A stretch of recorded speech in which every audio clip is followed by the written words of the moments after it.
بسم اللہ الرحمن الرحیم الحمد للہ رب العالمین والعاقبۃ للمتقین والصلاة والسلام علی سید الانبیاء والمرسلین سیدنا محمد وعلی آلہ واصحابہ اجمعین اما بعد اعوذ باللہ من الشیطان الرجیم بسم اللہ الرحمن الرحیم الف لام را تلک آیات الکتاب المبین انا انزلناہ قرآنا عربیا لعلکم تعقلون نحن نقص عليك أحسن القصص بما أوحينا إليك هذا القرآن وإن كنت من قبله لمن الغافلين صدق اللہ العظیم۔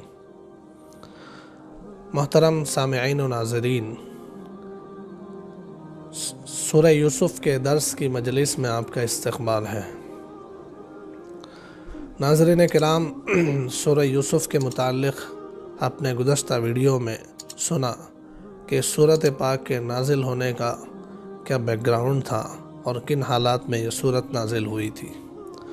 آج کے درس میں اس سورت پاک کی ابتدائی 2-3 آیاتوں کے متعلق ہم دیکھیں گے کہ اس میں اللہ جل شانہ نے کیا فرمایا ہے اور ان آیاتوں میں ہمارے لیے کیا پیغام عملی زندگی کے لیے چھپا ہوا ہے۔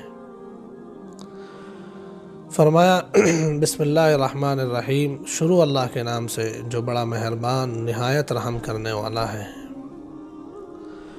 قرآن کریم کی صورت اور قرآن کریم کی آیتیں یقیناً یہ خود برکت کی چیز ہے، ہدایت کی چیز ہے، لیکن پھر بھی اس کے شروع میں بسم اللہ الرحمن الرحیم کہہ کر ہمیں یہ سبق دیا جا رہا ہے کہ ہم بھی اپنے سارے اچھے کاموں کی ابتدا بسم اللہ الرحمن الرحیم سے کریں۔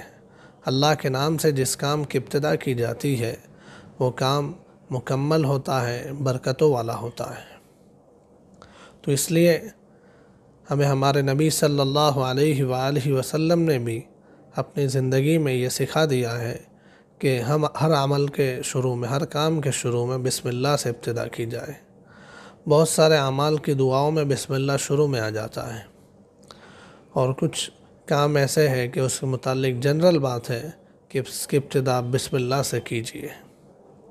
تو اس کے ذریعے سے ایک تو کام میں برکت ہوتی ہے، کام مکمل ہوتا ہے، آسان ہوتا ہے، اور ساتھ ساتھ میں اس بات کا احساس بھی زندہ ہوتا ہے کہ یہ جو میں کام کر رہا ہوں یہ اللہ کی مدد کے بغیر مجھ سے ناممکن تھا۔ اللہ کی مدد اور اللہ کی توفیق شامل ہوئی تبھی میں یہ کر پا رہا ہوں، اللہ کی مدد اور توفیق نہ ہوتی تو میں نہ کر پاتا۔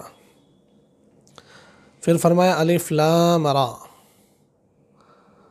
تلک آیات الکتاب المبین، کہ یہ واضح کتاب کی آیتیں ہیں۔ الف لام را، اس کا ترجمہ اور اس کا مطلب ہمیں پتہ نہیں ہے۔ یہ حروف مقطعات ہے۔ کچھ صورتوں کو شروع میں آپ نے دیکھا ہوگا کہ کسی میں الف لام میم ہے، کسی میں الف لام میم را ہے، کسی میں حامیم ہے، کسی میں یاسین ہے، کسی میں الف لام را ہے، اور طٰہٰ ہے، قاف ہے، کاف ہا یا عین صاد ہے۔ اس قسم کے جو ورڈز ہیں جو کچھ صورتوں کے شروع میں آئے ہوئے ہیں، ان کو حروف مقطعات کہتے ہیں۔ مقطعات کا مطلب ٹکڑا ٹکڑا، ٹوٹے ہوئے حروف، اس لیے کہ ان کو پڑھا جاتا ہے ایک ایک کو الگ الگ، اس لیے ان کو حروف مقطعات کہتے ہیں۔ جیسے لکھا ہوا ہوتا ہے تو الف لام میم، اس کو ویسے جنرل پڑھنے جائے تو علم پڑھنا چاہیے، لیکن علم نہیں پڑھتے، اس کو پڑھتے الف لام اور میم، اس لیے اس کو حروف مقطعات کہتے ہیں۔ حروف مقطعات کے متعلق تفسیروں میں یہی بات ملتی ہے کہ اس کا مطلب اللہ کو پتہ ہے اور اللہ کے رسول صلی اللہ علیہ وآلہ وسلم کو پتہ تھا۔ بزرگوں نے اس کے متعلق ایک بات یہ بھی لکھی ہے کہ یہ اللہ جل شانہ اور اس کے حبیب حضرت محمد صلی اللہ علیہ وآلہ وسلم کے درمیان میں رازہائے سربستہ، یعنی کوڈ ورڈز ہیں، کوڈ ورڈز اللہ کے اور اس کے حبیب کے درمیان میں کیا باتیں تھیں وہ اللہ ہی جانے، اللہ کے رسول جانے۔ ہمیں یہ بتلا دیا گیا ہے کہ ہم اس کے معنی اور مطلب کے اندر نہ پڑیں۔ ہمیں جتنا کہا جائے، جیسا کہا جائے وہی کرنے میں بندگی ہے۔ ہم یہ پوچھتے ہو جائے کہ ایسا کیوں نہیں، تو اس کو بندگی نہیں کہہ سکتے۔ تو اس لیے تفسیروں میں یہی لکھا ہوا ہے کہ اللہ اعلم بمرادہ بذالک، کہ اس کا مطلب اللہ ہی جانتا ہے۔ پھر فرمایا تلک آیات الکتاب المبین، کہ یہ واضح کتاب کی آیتیں ہیں۔ واضح کتاب یعنی قرآن کریم۔ قرآن کریم کو واضح اس لیے بیان کیا گیا کہ قرآن کریم میں جو انداز ہے کسی بات کو سمجھانے کا، وہ ایسا آسان ہے کہ ہر آدمی اسے سمجھ سکتا ہے۔ جنگل میں رہنے والا، کھیتوں میں کام کرنے والا، گاؤں دیہات میں رہنے والا، بکریاں چرانے والا، اور اسی طرح سے شہر میں رہنے والا، حکومتوں کو سنبھالنے والا، بڑے سے بڑا تاجر اور بڑے سے بڑا امیر، پڑھا لکھا ان پڑھ، ہر کوئی آسانی کے ساتھ سمجھ جائے۔ اس انداز میں عجیب و غریب چیزیں سمجھا دی گئی ہیں۔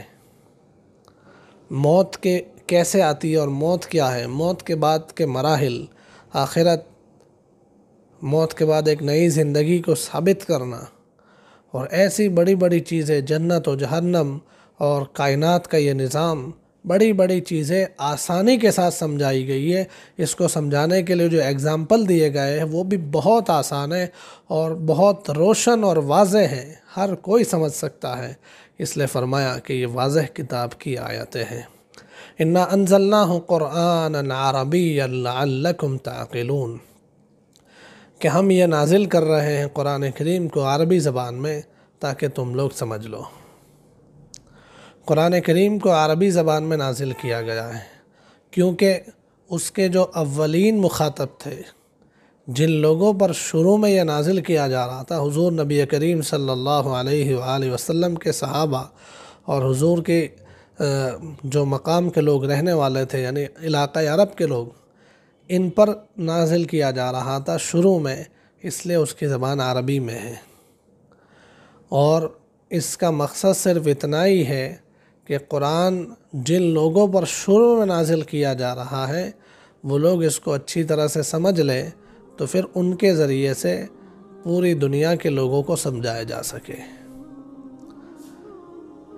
اس کا یہ مطلب ہرگز نہیں ہے کہ قرآن اور دین محمدی اور شریعت اسلامی صرف عربوں کے لیے ہے یا صرف ان صحابہ کے لیے تھی جن پر نازل کیا گیا۔ قرآن کی بہت ساری دوسری آیتیں اس کو واضح کرتی ہیں، اس لیے غلط مطلب اس کا نہ سمجھا جائے، بلکہ مطلب صرف اتنا ہے کہ جن لوگوں پر نازل کیا جا رہا ہے وہ لوگ پہلے اس کو لے لیں، صحیح طور پر سمجھ لیں، عمل میں لے آئے، اور دوسروں تک پھر اپنے پریکٹس کے ذریعے سے، اپنے عمل کے ذریعے سے دوسروں تک پہنچائے، تو اس طریقے سے کوئی بات اچھی طرح سارے لوگوں میں پہنچ جاتی ہے۔ لیکن ایک ساتھ سب کی زبان میں اور سب کے مطلب میں بیان کی جائے تو پھر مشکل رہتا ہے۔ اس لیے ایک عربی زبان میں اتارا قرآن کو تاکہ ایک قوم اس کو سمجھ کر عملی طور پر لے آئے، پھر ان کا نمونہ عمل کا وہ دوسروں کے لیے ہدایت کا ذریعہ بنے۔ پھر آگے بیان کیا نحن نقص علیک احسن القصص، کہ ہم آپ کے سامنے ایک بہت ہی اچھا اور خوبصورت واقعہ بیان کرتے ہیں، بما اوحینا الیک ھذا القرآن، اس قرآن کو نازل کر کے، وَإِن كُنْتَ مِن قَبْلِهِ لَمِنَ الْغَافِلِينَ، ورنہ اس کے نازل ہونے سے پہلے آپ کو اس کی خبر نہیں تھی۔ یعنی جیسا کہ ہم نے اس سورت کا جو انٹروڈکشن ویڈیو تھا اس میں ہم نے دیکھا کہ بنی اسرائیل کے لوگ، یہ یہودی علماء نے بنی اسرائیل کے تعلق سے ایک سوال حضور نبی کریم صلی اللہ علیہ وآلہ وسلم سے کروایا تھا، اور ان کو یہ تھا کہ ان کو پتہ نہیں ہوگا، اس لیے لاجواب ہو جائیں گے، اور لاجواب ہو جائیں گے تو یہ جو نبوت کا دعویٰ کر رہے یہ کمزور ہو جائے گا۔ چنانچہ اس آیت میں اسی کو بتلایا گیا ہے کہ ہم آپ پر اے نبی جی یہ بنی اسرائیل کا جو واقعہ ہے اور بنی اسرائیل کے متعلق حضرت یوسف علیہ نبینا علیہ الصلوۃ والسلام اور ان کی قوم کیسے منتقل ہوئے مصر کیسے منتقل ہوئی، یہ جو بات ہے اس کو ہم آپ پر وحی کے ذریعے سے قرآن میں اتار رہے ہیں، اس کے علاوہ اور کوئی راستہ آپ کے پاس اس کا علم حاصل کرنے کا نہیں تھا۔ یہ جو آپ کو پتہ چل رہا ہے کسی اور کے ذریعے سے نہیں، ڈائریکٹ اللہ کے ذریعے سے پتہ چل رہا ہے۔